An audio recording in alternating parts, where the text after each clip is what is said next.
ಆರೋಗ್ಯ ಇದು ನಮ್ಮ ಜೀವನದ ಅತ್ಯಮೂಲ್ಯ ಸಂಪತ್ತು. ಆರೋಗ್ಯಕ್ಕೆ ಆಕಸ್ಮಿಕವಾಗಿ ಸಮಸ್ಯೆ ಬಂದಾಗ ಚಿಕಿತ್ಸೆ ತಡವಾಗಬಾರದು.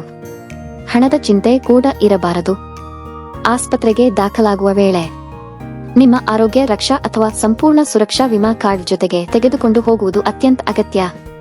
ಕರ್ನಾಟಕದಾದ್ಯಂತ 512ಕ್ಕಿಂತ ಹೆಚ್ಚು ನೆಟ್ವರ್ಕ್ ಆಸ್ಪತ್ರೆಗಳು ನಿಮ್ಮ ಸೇವೆಗೆ ಸಿದ್ಧವಾಗಿವೆ. ಜನರಲ್ ವಾರ್ಡ್ನಲ್ಲಿ ದಾಖಲಾಗುವುದರಿಂದ ಈ ಯೋಜನೆಯ ಸೌಲಭ್ಯಗಳನ್ನು ಪಡೆಯಬಹುದು. ನೆಟ್ವರ್ಕ್ ಆಸ್ಪತ್ರೆಗಳಲ್ಲಿ ನಗದುರಹಿತ ಚಿಕಿತ್ಸೆ ಆಯ್ಕೆ ಮಾಡಿದರೆ ತಕ್ಷಣ ಚಿಕಿತ್ಸೆ ಪಡೆಯಬಹುದು ಹಾಗೂ ಹಣವನ್ನು ಮುಂಚಿತವಾಗಿ ಪಾವತಿಸುವ ಅಗತ್ಯವಿಲ್ಲ. ಮರುಪಾವತಿ ಆಯ್ಕೆ ಮಾಡಿದರೆ ಮೊದಲು ಹಣವನ್ನು ತಾವೇ ಖರ್ಚು ಮಾಡಬೇಕು. ನಂತರ ಪ್ಯಾಕೇಜ್ ದರದ ಮಟ್ಟಿಗೆ ಮಾತ್ರ ಹಣ ವಾಪಸ್ಸು ಸಿಗುತ್ತದೆ. ಇದಲ್ಲದೆ ಚಿಕಿತ್ಸೆಗಳು ರಿಯಾಯಿತಿಯ ಪ್ಯಾಕೇಜ್ ದರಗಳಲ್ಲಿ ಲಭ್ಯವಿದೆ. ನಿಮ್ಮ ಅನಾರೋಗ್ಯದ ಕಷ್ಟದ ಸಮಯದಲ್ಲಿ ನೀವು ಒಂಟಿಯಲ್ಲ. ನಿಮ್ಮ ಜೊತೆ ನಾವು ಇದ್ದೇವೆ.